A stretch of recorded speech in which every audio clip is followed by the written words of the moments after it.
Yes, people, welcome back to the Red Zone. I'm AJ, and this is all your Manchester United sports, entertainment, and news updates.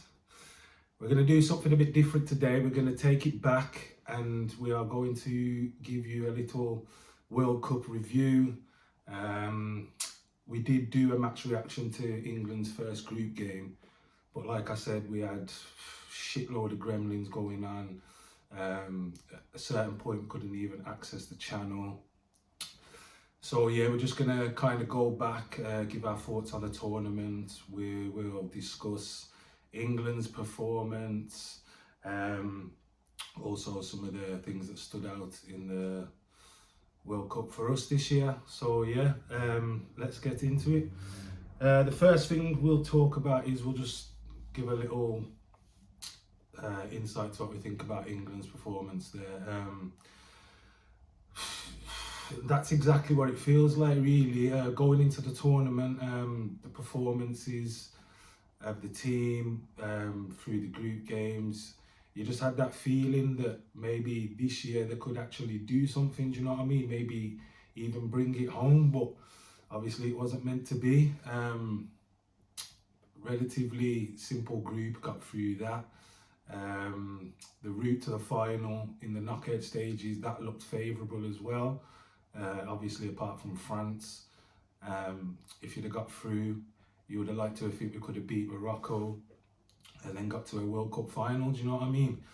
But yeah, it was that France game, really. It was just a bit of a sticky one. You had Southgate obviously fucking around like he normally does, not wanting to make substitutions or not wanting to change the way the team's playing. Because we actually played better than France in the game. It was just certain parts on the pitch probably needed tweaking, do you know what I'm saying, to create that chance or to put that chance away. Obviously, we know Southgate's slappy like that, so he didn't do that. That was one of the factors. You also had the Harry Kane second penalty. Obviously, anyone can miss a penalty, so we're not jumping on that bandwagon. The man's obviously going to probably become the Premier League's highest goal scorer. Probably become England's highest goal scorer, so you can't diss the man. He does his thing, do you know what I mean? Scores more time, scored the first one, but with the second one, even watching the game, I was thinking, should my man really be taking this? It's his club teammate, he's already faced him once and scored, so obviously the probability obviously going to go down that he's going to score. You would have thought, oh, I just let someone else take it. I don't know if it's a thing where Kane's just like, yo, he takes every penalty if he's on the pitch, it doesn't matter, or whether Southgate says no, he wants him to take it. But really, as a team, you would think that if we can see those sorts of things are going to happen, or think that they're going to happen as fans, you'd like to think the players would have thought that as well, and whether they just kept their mouth shut. It's backfired, isn't it? Because obviously my man's ballooned it. So a couple of things really, shoulda, woulda, couldas, but it weren't meant to be. And like I say, it's disappointing because you had high hopes this time that they could actually do something. World Cups don't come around every year, you know, so you gotta wait 4 years again. 2 years for the Euros, but I don't buy that shit where everyone talks about it's coming home for the Euros, because it's only come home for the World Cup. So why are you trying to water it down just so you got a better chance of bringing it home? I don't know. When it comes home for me is when England bring home the World Cup, do you know what I'm saying? But yeah, that's about that for England. What we talk about next, yeah, Argentina, eventual winners. Lionel Messi, is he the GOAT? He's definitely one of the GOATs, I know that. Got the trophy that obviously his cabinet's been missing, that people have been missing for them to actually give him the respect that he deserves, do you know what I'm saying?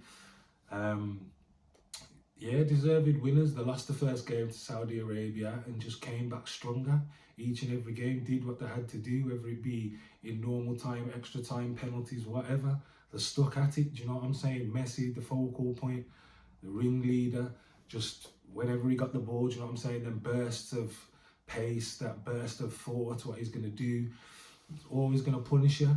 Also, our Manchester United's Martinez, Licha, what we like to call him, World Cup winner, so obviously happy for him as well.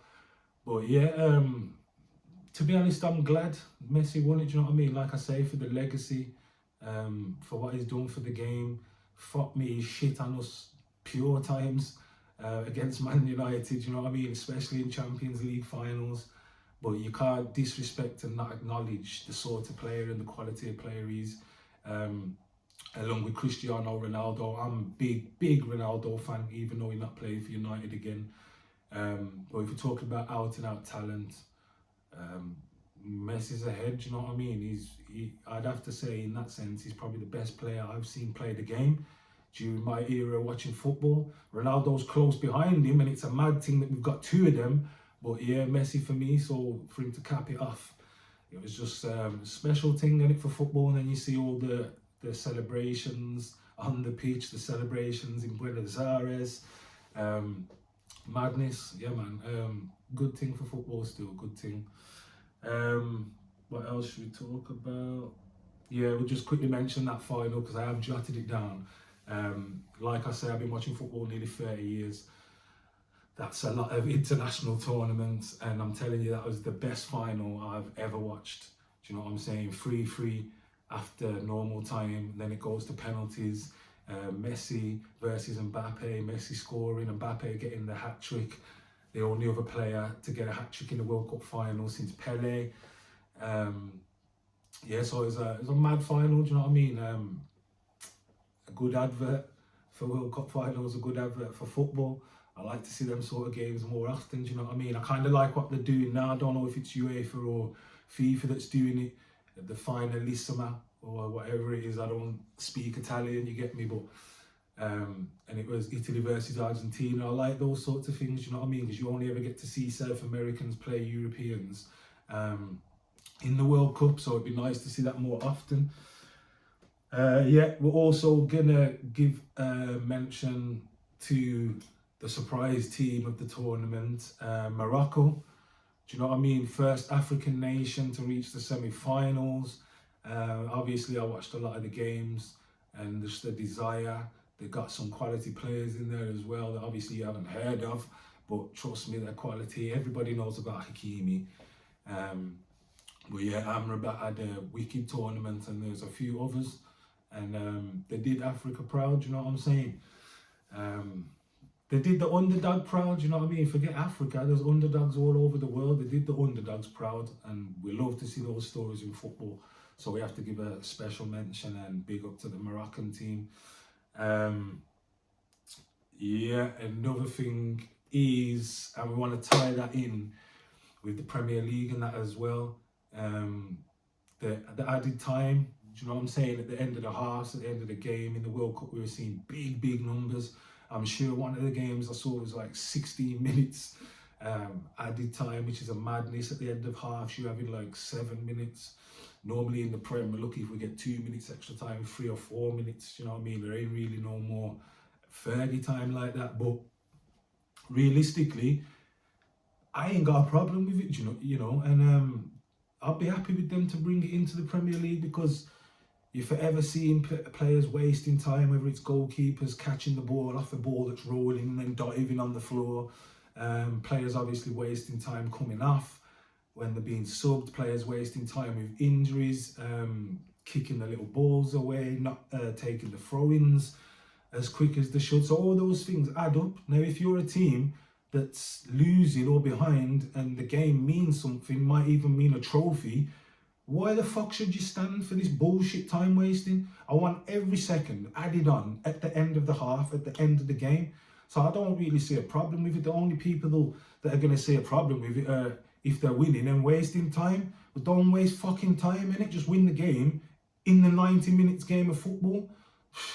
But yeah, so I don't know what you guys think of that. But for me, I ain't got a problem with it, and I'll be happy with them to bring it into the Premier League. Yeah, so overall, the tournament, what do we say about it? You know, all the bullshit that was surrounding it, the workers. I don't really want to get too much into the politics.